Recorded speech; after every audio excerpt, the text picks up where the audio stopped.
Welcome back to New Rockstars. I'm Erik Voss, and this is a breakdown of all the Easter eggs, cameos, and details you missed in The Flash, the 2023 film directed by Eddie Muschietti and starring Ezra Miller and Michael Keaton in this bonkers lineup of surprise faces from the DC multiverse. Spoiler warning before I continue, this movie does a lot of things pretty well, and I want to take you through it scene by scene for just some interesting points that are easy to overlook. Also, please support our network by subscribing to this channel, subscribe to the Deep Dive channel for our Spielberg summer slate, and to The Break Room for our instant reactions to all this great stuff, and please support us with something from nerdriot.shop like this Miles Morales Multiverse Dive shirt or an Indie I Love You shirt. Okay, the film opens with the hands of a clock spinning into place precisely at 9:02, representing the way Barry can speed up and slow down time in this movie. Yet, in this opening scene, poor guy remains trapped on the timeline of a barista moving way too slow, played by very funny British comedian Kieran Hodgson. Now, this place is called Philby's Cafe, which is a nod to the argumentative psychologist dinner guest in H.G. Wells' The Time Machine, which is one of the earliest works of fiction to explore the very concept of time travel. Barry specifically in need of carbs as fuel, tying into his constant hunger from Justice League. Barry orders a PB HRC on a roll, which is like peanut butter, honey, raisin, and cheese, which his anxiety forces him to see every incremental step of building. And Alfred calls, and Barry asks if he could just call Diana or someone else, or Superman, and Barry sees Superman on a TV news report using his heat vision to help a volcano erupting in Guatemala. Presumably this is Henry Cavill Superman, though we don't see him in close-up. Barry quick changes into his suit and he runs outside to strike the speedster pose despite being low on fuel, and he gets recognized by a group of fans.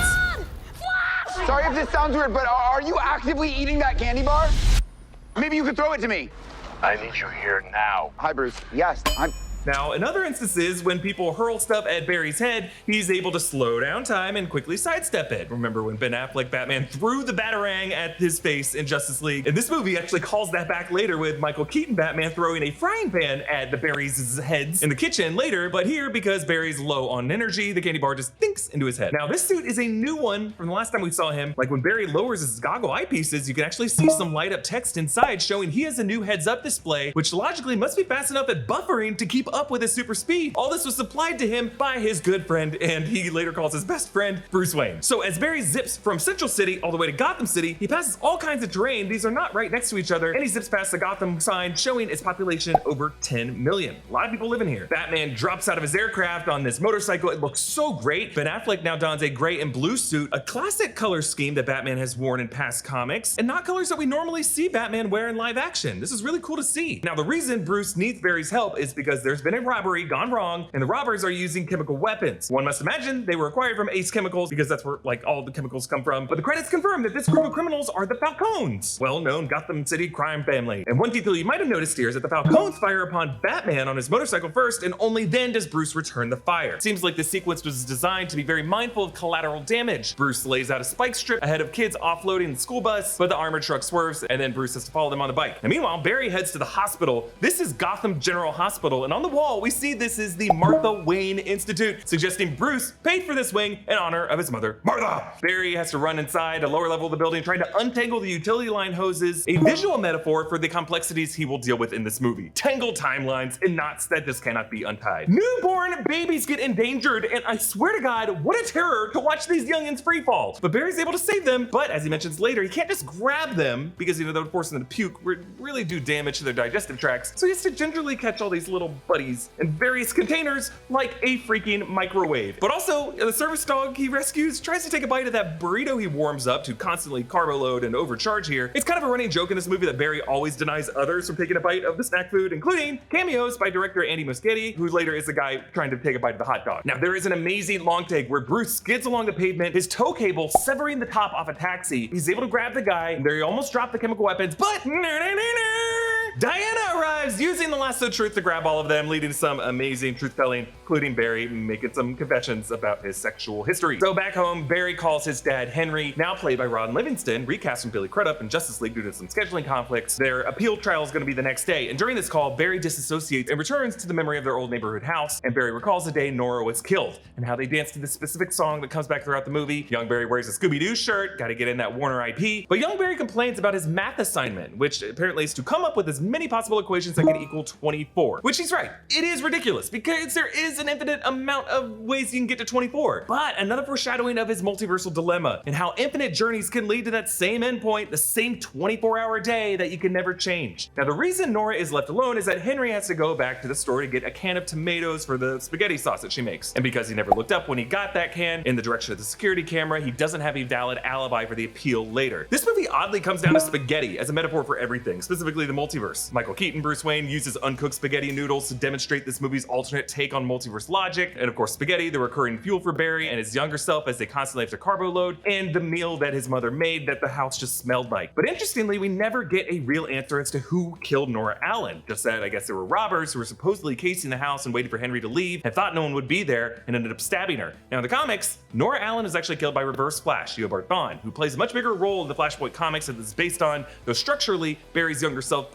I guess you could say, plays a similar role as Dark Flash. It might be why he's often dressed in yellow in this movie, Reverse Flash's colors. Barry now accesses a realm beyond the speed of light that he later calls the Chrono Bowl. It's this movie's visualization of the multiverse. Working similarly to the Tesseract in Christopher Nolan's Interstellar, it's really an array of moments shown across a time stream. It's interesting how it's kind of an amphitheater or a coliseum or an arena, with Barry right in the middle of it, as if he is the epicenter of the earthquake that ruptured the multiverse here. So Barry tells Bruce Wayne about his ability to do this, and Bruce humors him, but he warns him about the dangers of destroying everything, saying that even if it would mean leaving their parents dead, those scars make us who we are. Now remember, this Bruce Wayne already knows that Barry will be time traveling at some point in his life because he saw Barry appearing through a rift in time in Batman v Superman. I like how in the background behind Bruce is this barbershop, Grayson's, a nod of course to Dick Grayson, Robin. Also across the street is Wiz Comics, which could be a nod to the Wiz Comics label that Captain Marvel Shazam appeared under. Barry rushes to tidy up his apartment before Iris walks in, and I just love the timing of all that rubbish dumping out of his closet. It looks like a practical timed gag by Andy Muschietti, which includes this jack-in-the-box that rolls out and perfectly pops up. I believe that could be a red balloon on the side of it, and that clown reminded me of Pennywise, a nod to Muschietti's work in the It films. Also in Barry's apartment is a poster of Raquel Welch from 1966's 1 Million Years BC on the wall that Barry vibrates rapidly to phase through, a nod to the Shawshank Redemption when Andy Dufresne uses this same poster to cover him tunneling through his prison cell wall. Stephen King oddly overpraised this movie on Twitter, and I honestly think it could just be because this nod to the all-time best cinematic adaptation of his work, that being his novella Rita Hayworth in The Shawshank Redemption, because Rita Hayworth was the first poster that was put over the hole. And yes, I am including The Shining because Stephen King hated Kubrick's adaptation, despite it being one of the best films of all time. Also, I think Stephen King just likes Andy Muschietti because Muschietti's It films brought King a butt ton of money in royalties. Honestly, I think It Chapter 1 and Chapter 2 might be the most profitable Stephen King film adaptation. Barry returns to the Chrono Bowl and rewinds time past the events of Justice League. We see forms of shirtless Henry Cavill, Superman, Aquaman, Wonder Woman, the moment Batfleck threw the batarang at his face, his dad Henry on the other side of the prison visitation window. Sadly, I couldn't see any Ray Fisher Cyborg. You know, Warner, I'm pretty sure he was there too. Now, yes, the VFX of the people in the Chrono Bowl doesn't look that good. Andy Muschietti said that this was meant to be seen from Barry's point of view, distorted with light and with texture, a kind of water world, which I suppose is meant to mean that all this is a representative dollhouse of the moments in reality he could revisit, but these are just tableaus of reality, not really meant to be seen as reality itself. If so, I just don't know if they leaned enough into that artificiality for viewers to get that. But there is some really great coloring in this movie. Like, notice when Barry initially alters history to put that can of tomatoes in Nora's cart, his Speed Force is warm and golden, because in his new suit, that's just what color the Speed Force is colored, despite normally appearing blue in past iterations we've seen him in. But later, when he lets his mom go, when he's not wearing that suit, the color is cold and blue, which matches the coloring in Barry's memory of his mom's death. When his mom was alive and dancing with him that day, the kitchen and his shirt are yellow, but when he remembers her death, the room and his shirt have switched to blue. And now when Barry returns to the Chrono Bowl, we see his altered life with Nora alive, birthdays, Barry learning to shave because Henry has not been incarcerated now, and it's this moment that Dark Flash bumps him, knocking him to 10 years prior. If you think about it, he's really fulfilling his own destiny and closing his loop. The time travel logic of this movie overall is the predestination closed loop style of time travel, in which events happen because they've always happened. As young Barry crosses the street, he kicks over 2 receptacle cans for house number 13, foreshadowing how he will become Dark Flash by knocking 2 Barrys out of sync in a very unlucky position for both of them. In young Barry's bedroom, there are posters for other Warner titles, Pacific Rim and Inception, and on the door, V for Vendetta. When old Barry speeds around the room to pack him in couch cushions, he sees how young Barry has pinned Nora's gift of that stuffed monkey to the dartboard, and notice after we return to normal speed, it is no longer on the dartboard. So old Barry worried that this altered timeline would result in young Barry, and therefore he thinks himself would no longer have his powers. He takes young Barry to the research lab to recreate the conditions of his power's origin. Lightning goes through the older to the younger and knocks out one of his teeth into young Barry's mouth. I guess his tooth representing the transition of power. This movie really uses young Barry's early discovery of his powers to give us the movie that a Flash origin movie would have been had Barry Allen not had to have been backdoored in Batman v Superman and in Justice League. And we really see how older Barry mentoring a younger Barry results in diminishing returns, intellectually a copy of a copy, not unlike Michael Keaton's film Multiplicity. And I feel like all the sloppy spaghetti nom nom nomming in this movie, Barry's nickname of Monkey was at least tangentially in the ether from this movie. Did you bring me a monkey? So Zod arrives with the same creepy broadcast as we saw in the 2013 Man of Steel film. Old Barry recalls how he did try to help during that Battle of Metropolis when the World Engine began to terraform the city, and we see his goofy DIY suit, and he saves just one kid, really just by turning him away from seeing his dad die. Recalling that whole idea of save just one person from Justice League, and how during the Battle of Metropolis, Bruce Wayne also comforted a kid in Batman v Superman by turning her away from her dead parents in nearby rubble. Old Barry looked up the members of the Justice League, Victor Stone, just to see he's still playing football as number 82 for the Gotham City University team. Victor Stone also turned away from us in that photo. Diana in on the map, and he looks up Arthur Curry, finding his father Thomas Curry, lighthouse keeper, everyone's favorite live-action clone trooper Tamora Morrison, making a cameo. Barry asks if his wife is the Queen of Atlantis, and Thomas looks back to see his wife, who isn't Nicole Kidman, but does look like she's about to say, heartbreak feels good in a place like Maine. They talk about how in this timeline, Eric Stoltz is Marty McFly, and Back to the Future, it's a reference to how before Michael J. Fox played the role, Eric Stoltz was cast, and they shot huge portions of that movie before recasting Marty with Michael J. Fox. In this timeline, Eric Stoltz was never recast, and young Barry's roommate has a tattoo of Stoltz on his inner thigh. And it's interesting to note that at one point, Back to the Future director Robert Zemeckis was attached to direct this movie, as with Back to the Future, especially Back to the Future Part 2, he really perfected all the blocking and VFX of doubling up an actor with a body double to share a scene with himself, which he definitely built on in this movie. Now, we don't know if it's just the roommate's confusion or this being an alternate timeline, but they do say that Michael J. Fox was in Footloose, which would be plausible because he was a big sitcom star in the 80s, but then they say Kevin Bacon was in Top Gun, which is also plausible because he would have been a big star in the 80s. And then they talk about the volleyball, the gay guys, and the planes, which might be why Tom Cruise overpraised this movie when he saw it. But his roommate does get one reference saying, "I'm Batman," quoting the Michael Keaton version of Batman, and I guess that would have become a kind of catchphrase that he would have said a lot over the years. Now, let's talk about something that we never knew we needed, but now can never get enough of: Magic the Gathering's upcoming Universes Beyond set, The Lord of the Rings Tales of Middle-earth. The Lord of the Rings Tales of Middle-earth is an absolute epic introduction of your favorite characters, stories, and settings from the genre-defining fantasy novels directly into Magic the Gathering's trading card game. Whether you love The Lord of the Rings or you're an OG Magic player, Tales of Middle-earth is the perfect set to learn to play Magic with your friends or get back into Magic with your favorite Middle-earth characters. Not only will you feel like you own incredibly stunning art pieces from The Lord of the Rings, but these are mechanically unique cards that allow you to play out scenes that would never happen in the book and can totally happen in the game. Tom Bombadil versus Gandalf? Who's got the better singing voice? I feel like I'm fighting for the fate of Middle-earth with the wildest game strategy I could imagine. The best way to join the fellowship is to grab a friend and start your adventure. You can pre-order now The Lord of the Rings Tales of Middle-earth on Amazon with the link below, play digitally on MTG Arena on June 20th, or pick up your starter kit and more packs at your local game store starting June 23rd. On to Wayne Manor, which is now the Burghley House in Stamford, Lincolnshire, England, relocated from the Nebworth House from the 1989 Batman film. Now that mansion exterior was actually changed to a matte painting in 1992's Batman Returns, but I think this could just be another detail pointing to this being not quite Earth 89 from the 80s and 90s movies. Inside, Bruce does have a similar room with a collection of armor and weaponry as we saw in the 89 film, but in this film, the room has exterior windows with light pouring in, as opposed to it being just an inner room of the mansion. In the kitchen, Michael Keaton, Bruce Wayne, crawls out of a cupboard, a creepy background detail that feels like Muschietti playing homage to his shots of Pennywise and It. Our writer Gina pointed out, and I very much agree, that Keaton's Bruce in this movie is at least a subtle homage to the dude in The Big Lebowski, flip-flops, a cardigan, the long hair, and that perhaps all this movie's references are messages to Barry for things he needs to do, like the dude abides. And Barry just needs to just abide and not try to change his fate, which is also the lesson Marty McFly learns at the end of Back to the Future Part 3. Not the first Back to the Future. Marty absolutely changes his fate. And the whole thing is really a hilarious reflection on the commercial aspirationalism of the 1980s, and I love it. Bruce flings the frying pan and young Barry dodges it in slow motion, just like Barry did with the Batarang in Justice League, but old Barry just gets whacked with everything. This is all set to Chicago's 25 or 6 to 4. which is a reference to a time of day early in the morning when this song was written. Just another reference to time in this movie. Bruce uses uncooked spaghetti noodles to explain the alternate multiverse logic of this movie as opposed to Avengers Endgame, which dealt with branch timelines. This movie poses that ruptures to the timeline. At these fulcrum points, you end up on alternate life paths that had already been unfolding differently. That's why Eric Stoltz in the past, in the 1980s of this reality, was Marty McFly. A little detail, while Barry's mother Nora used canned tomatoes and freshly made pasta, Bruce uses store-bought dry pasta and a huge freaking brick of fresh Parmesan, which would have been more expensive, but he is a billionaire and an eccentric. The Barrys enter the Batcave and Danny Elfman's music is swelling. We revisit the sweeping Art Deco designs of the cave interior, just these impractical cliffs for the Batmobile, as well as the lovely old school computer interface with Keaton's Bat computer with its roller ball scrolling mouse. After uncovering the Batmobile, young Barry finds a bag that laughs.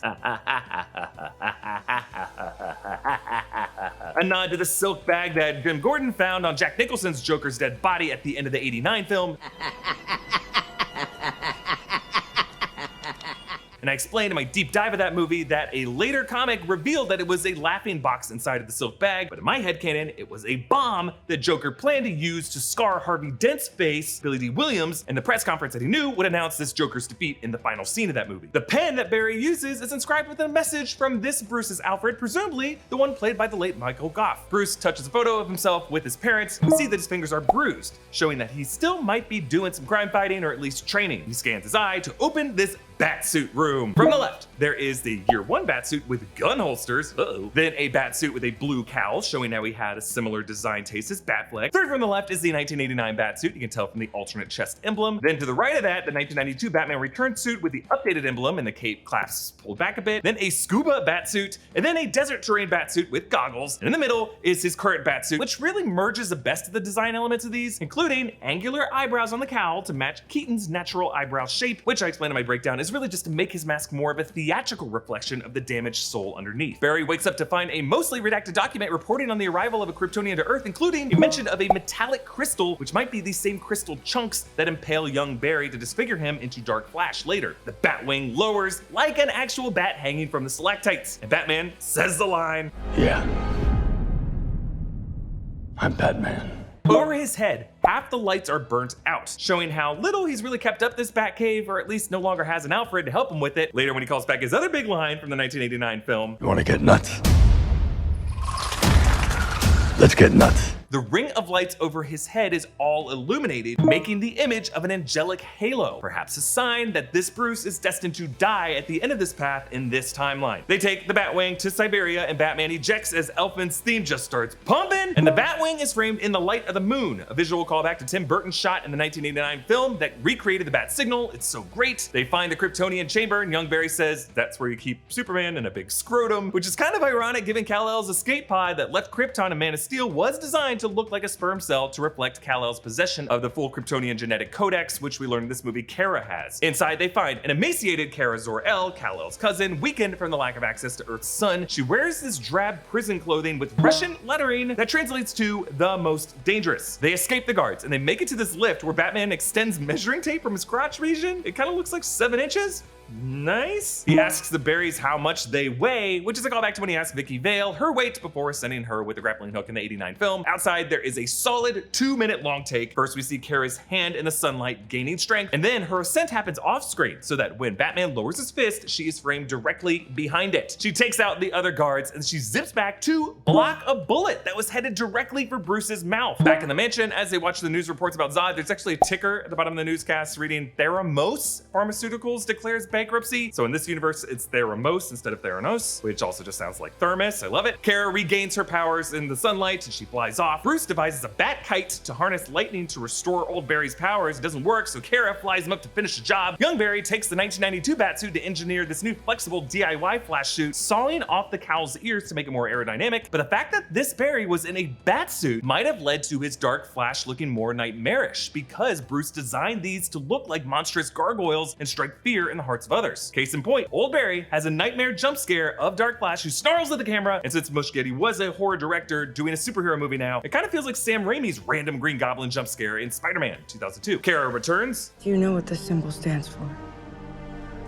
Supergirl means hope, right? A callback to Man of Steel when we learn the House of El Sigil translates to hope. And when they jet over to the desert, young Barry tries to turn his head, and that 92 cowl, just a running joke of the old Batsuit designs, making it impossible to turn your head. In addition to Michael Shannon returning as Zod in this movie, Angie Trey returns as Feora Ul, his Kryptonian second in command from the 2013 movie. Early in the battle, young Barry gets slashed across the face with that Kryptonian weaponry, this first instance of his disfigurement. Zod reveals to Kara that they intercepted Kal-El's pod, and the infant did not survive. So from there forward, Kara is just dead set on killing Zod. Actually, if the Barrys wanted to avert her fate, they really should have intercepted earlier to keep her from learning that. Despite their progress in this battle, it ends with Batman kamikazeing the Batwing into Zod's ship's shield and Kara getting stabbed by Zod for trying to stop the world engine. So the Barrys re-enter the Chrono Bowl to try to fix this, and when they return, I like that they loop back precisely on the moment their past selves went boot to boot and dunked on all those Kryptonians, meaning that they were preoccupied with this low-hanging fruit and they wouldn't have gotten in the way of themselves. But now Batman gets hit by the big Kryptonian and he tries to eject with the Batwing, but he's just sustained too many injuries, and Kara doesn't make it either. This time when Bruce dies, Barry says, "We couldn't bring you back, could we?" And Bruce says,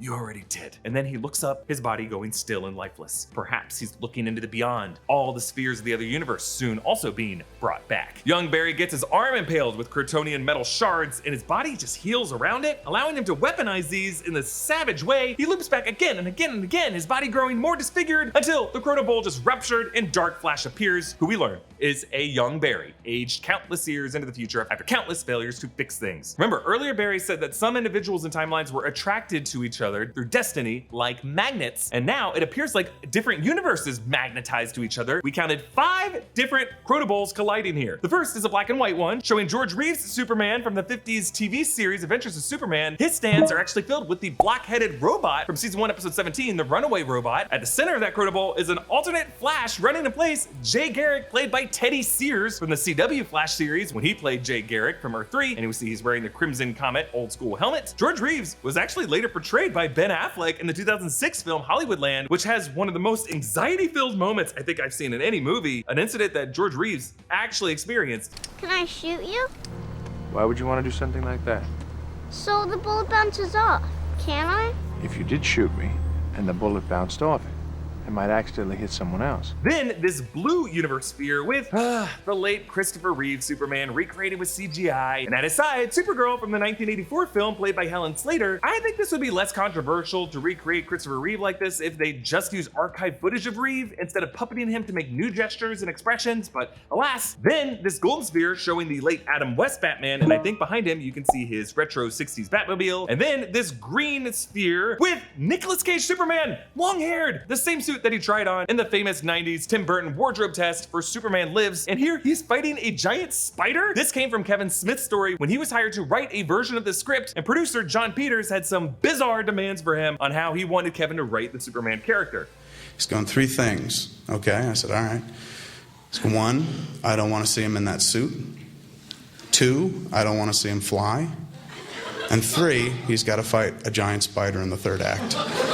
And I like how each of these spheres from outside look like stacks of celluloid film strips, kind of like we're peering backwards into cinematic history. So young Barry sacrifices himself to erase Dark Flash from existence, and the multiverse all recedes, and Barry returns to the supermarket to put the canned tomatoes back, but on a high enough shelf so that Henry Allen's face would show up on that security camera and he'd be exonerated. So Barry says goodbye to Nora by saying the full "I love you more, I love you first" phrase. This speedster finally able to beat his mom to the punch here. Outside the courthouse, the camera guy, whose hot dog gets stolen, is a cameo by director Andy Muschietti. And Barry, despite thinking he has returned to a restored fixed universe, the Bruce Wayne of this universe is George Clooney. Last seen in 1997's Batman and Robin. Now this doesn't mean Barry is in that movie's universe, because that was technically Earth 89, which has some crazy Joel Schumacher production design that this universe doesn't seem to have. He's just in a side universe where Bruce just happens to be George Clooney and Aquaman just happens to be Jason Momoa, as we learn in this movie's post-credit scene. It ends with Barry's tooth falling out, which, you know, it's probably gonna fall out anyway from all that junk food the guy has to scarf down to stay energized. Let me know your thoughts on this movie, and remember to subscribe to our new channel, The Deep Dive, and subscribe to The Break Room, and support us by grabbing some merch at nerdriot.shop. You can follow me on Instagram and Twitter at EA Voss, follow New Rockstars, and subscribe to New Rockstars for more announcements of everything you love. Thanks for watching. Bye.